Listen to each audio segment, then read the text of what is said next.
दोस्तों, आपने दाखिल खारिज का नाम तो सुना ही होगा। दाखिल खारिज एक ऐसी प्रक्रिया है जिसमें सरकारी अभिलेख में संपत्ति या ज़मीन के पुराने मालिक का नाम खारिज करके नए मालिक का नाम दर्ज किया जाता है। इस प्रक्रिया को म्यूटेशन भी कहते हैं। किसी भी ज़मीन का बैनामा लेने या खरीदने के बाद दाखिल खारिज कराकर सरकारी कागजातों में ज़मीन को अपने नाम कराना बहुत ही आवश्यक है, बहुत ही ज़रूरी है। क्योंकि अगर आपने ज़मीन अपने नाम नहीं कराई तो आपको आगे चलकर बहुत ही परेशानी झेलनी पड़ सकती है। अगर आपके पास कोई संपत्ति है, कोई ज़मीन है और चाहे उसकी रजिस्ट्री आपके नाम पर ही क्यों ना हो, उसका बैनामा आपने क्यों ना लिया हो, लेकिन अगर आपने दाखिल खारिज नहीं कराया है तो सरकारी कागजात के मुताबिक वह ज़मीन उसी व्यक्ति की है जिसके नाम से सरकारी कागजातों में दर्ज है।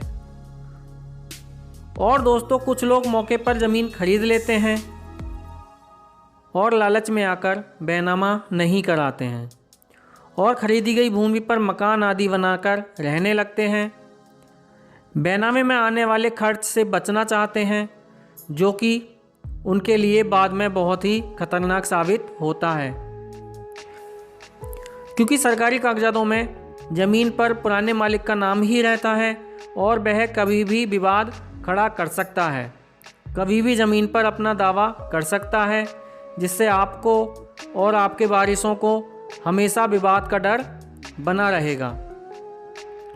ऐसे में अगर आप कोई ज़मीन खरीद रहे हैं तो उसकी रजिस्ट्री, उसका बैनामा ज़रूर करवाएं और उसके बाद दाखिल खारिज भी ज़रूर कराएं, जिससे सरकारी कागजातों में आपका नाम उस ज़मीन पर चढ़ जाए और आगे चलकर आपको कोई परेशानी उठानी ना पड़े।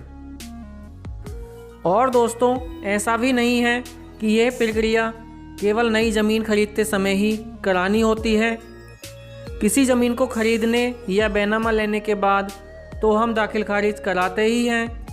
साथ ही अगर किसी व्यक्ति के द्वारा आपको वसीयत लिखी गई है और वसीयत लिखने वाले व्यक्ति की मृत्यु हो जाती है तो उसकी मृत्यु हो जाने के बाद भी आपको दाखिल खारिज कराकर ज़मीन को अपने नाम कराना होता है।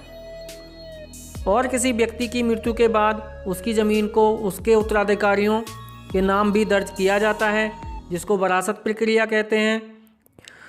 वरासत कराने की पूरी प्रक्रिया के बारे में पूरी जानकारी के लिए आप हमारा पहले का वीडियो देख सकते हैं, जिसका लिंक हमने डिस्क्रिप्शन में दे दिया है, और आप ऊपर आए हुए लिंक पर भी क्लिक करके वीडियो देख सकते हैं।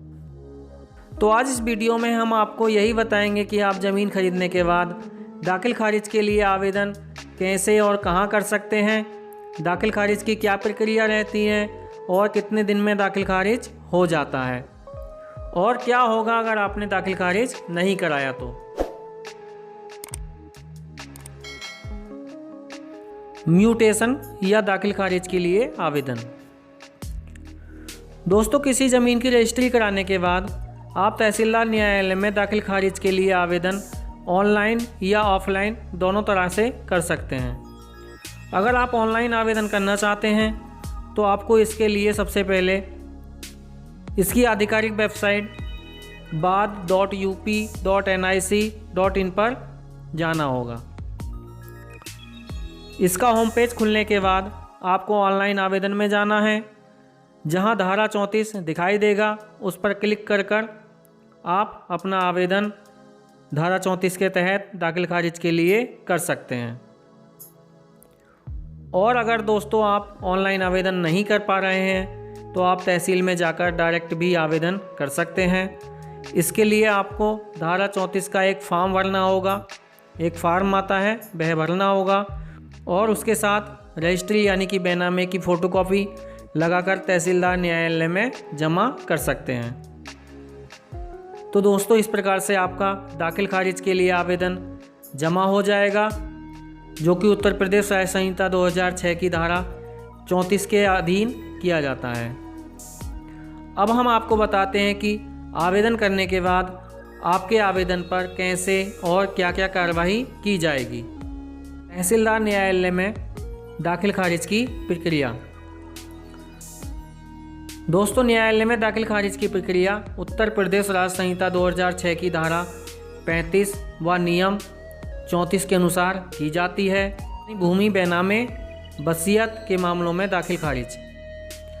धारा 34 के अधीन दाखिल खारिज का आवेदन प्राप्त होने पर तहसीलदार भूमि से संबंधित पक्षों, विक्रेता और अन्य सहखातेदारों को नोटिस जारी करेगा और बेनामे की ऐसी जांच भी करेगा जो आवश्यक प्रतीत होती हो। यानी कि दोस्तों, तहसील में आपका दाखिल खारिज का आवेदन जमा होने के बाद तहसीलदार द्वारा उस आवेदन की जांच की जाएगी, उस स्टाम्प की जांच की जाएगी और जिस व्यक्ति से आपने ज़मीन खरीदी है और उस ज़मीन में जो अन्य सहखातेदार हैं उन सभी को नोटिस जारी किया जाएगा कि आपकी ज़मीन का बेनामा हुआ है और हमारे यहाँ दाखिल खारिज के लिए आवेदन आया है, तो उस संबंध में उन लोगों को नोटिस जारी किया जाएगा। नोटिस जारी करने के बाद नियत दिनांक तक दाखिल खारिज के विरुद्ध कोई आपत्ति नहीं आती है, यानी कि जिन पक्षों को नोटिस जारी किया गया है उनके द्वारा कोई आपत्ति दर्ज नहीं की जाती है और बेनामे के दस्तावेज की जांच से भी तहसीलदार को ये समाधान हो जाता है कि दाखिल खारिज का दावा सही है, तो तहसीलदार द्वारा नामांतरण यानी दाखिल खारिज का आदेश जारी कर दिया जाएगा और भूमि के अभिलेख यानी कि खतौनी पर विक्रेता के नाम के स्थान पर क्रेता का नाम दर्ज हो जाएगा। यानी कि दोस्तों, जिन पक्षों को नोटिस जारी किया गया है, विक्रेता हों या अन्य सहखातेदार हों, उनके द्वारा कोई आपत्ति दर्ज नहीं की जाती है, तो आपका दाखिल खारिज अविवादित माना जाएगा और तहसीलदार न्यायालय द्वारा उसका आदेश पारित कर दिया जाएगा, जिससे विक्रेता के नाम के स्थान पर सरकारी कागजातों में आपका नाम दर्ज हो जाएगा। और यदि नामांतरण विवादित है, यानी किसी के द्वारा दाखिल खारिज के विरुद्ध आपत्ति दाखिल की जाती है, तो तहसीलदार द्वारा उस आपत्ति की जांच की जाएगी और संबंधित पक्षों को सुनवाई का अवसर प्रदान किया जाएगा। प्रस्तुत साक्ष्यों गुण दोष के आधार पर विवाद का निस्तारण किया जाएगा। तो दोस्तों, इस प्रकार से दाखिल खारिज की कार्रवाई तहसीलदार न्यायालय में होती है। अब हम आपको बताते हैं कि इस कार्रवाई में समय कितना लगता है। दाखिल खारिज की समय सीमा। तहसीलदार दाखिल खारिज के अविवादित प्रकरण को उसके दर्ज होने के दिनांक से 45 दिनों के अंदर और विवादित प्रकरण को 90 दिनों के अंदर तय करने का प्रयास करेगा और यदि कार्रवाई किसी कारणवश ऐसी अवधि में समाप्त नहीं होती है तो उसके लिए कारण अभिलिखित कर समय सीमा बढ़ाई जाएगी। दोस्तों, इस प्रकार से दाखिल खारिज की कार्रवाई तहसीलदार न्यायालय में होती है। आपके द्वारा दाखिल खारिज का आवेदन किया जाता है और नोटिस मिलने के बाद भी किसी के द्वारा कोई आपत्ति प्रस्तुत नहीं की जाती है, तो आपका दाखिल खारिज का आदेश 45 दिनों के अंदर हो जाएगा। और यदि किसी के द्वारा आपत्ति लगाई जाती है तो सभी को सुनवाई होने के बाद दाखिल खारिज का आदेश किया जाएगा, जिसमें समय लग सकता है। अगर आप दाखिल खारिज में होने वाले विवाद से बचना चाहते हैं तो आप ज़मीन खरीदने से पहले ज़मीन के बारे में पूरी जानकारी कर लें। बेनामा में क्या क्या सावधानी बरतनी चाहिए और ज़मीन के बारे में क्या क्या जांच करना आवश्यक होता है, इसके लिए हमारा वीडियो पहले से बना हुआ है, आप उसको ज़रूर देख लें, जिससे दाखिल खारिज में होने वाले विवादों से बचा जा सके, जिसका लिंक हमने डिस्क्रिप्शन में दे दिया है और ऊपर आए हुए लिंक पर भी आप क्लिक करके उस वीडियो को देख सकते हैं, जिससे दाखिल खारिज में होने वाले विवादों से आप बच सकते हैं। दाखिल खारिज का आदेश हो जाने के बाद आदेश के विरुद्ध अपील। तहसीलदार द्वारा जारी दाखिल खारिज के आदेश से व्यथित कोई व्यक्ति ऐसे आदेश के 30 दिनों के भीतर श्रीमान जिलाधिकारी को अपील कर सकता है।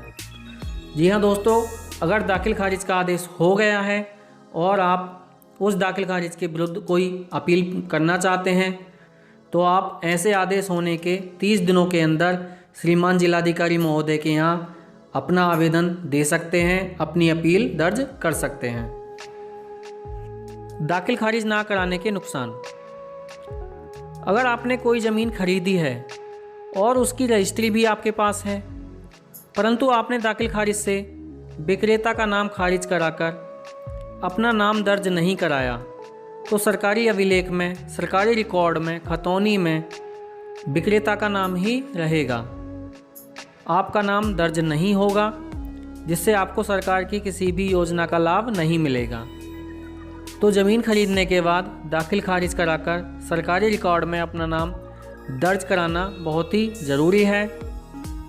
अगर आप कोई ज़मीन खरीदे हैं और आपने उसका दाखिल खारिज नहीं कराया है, तो जल्द से जल्द आप उस ज़मीन के दाखिल खारिज के लिए आवेदन कर दें। तो दोस्तों, ये थी जानकारी ज़मीन के नामांतरण, म्यूटेशन यानी कि दाखिल खारिज से संबंधित। उम्मीद करता हूँ कि आपको वीडियो में दाखिल खारिज से संबंधित पूरी जानकारी मिल गई होगी।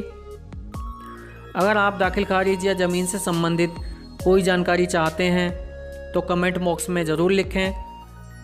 अगर आपको वीडियो में दी गई जानकारी अच्छी लगी हो तो वीडियो को लाइक ज़रूर करें। इस तरह की ज़मीन से संबंधित महत्वपूर्ण जानकारी की वीडियो आपको हमारे चैनल पर मिलती रहेंगी, इसलिए चैनल को भी सब्सक्राइब कर लें और बेल आइकन भी दबा दें, जिससे आने वाले वीडियो का नोटिफिकेशन सबसे पहले आपको मिल सके। तो मिलते हैं अगले वीडियो में, तब तक के लिए कीप वॉचिंग, कीप लर्निंग।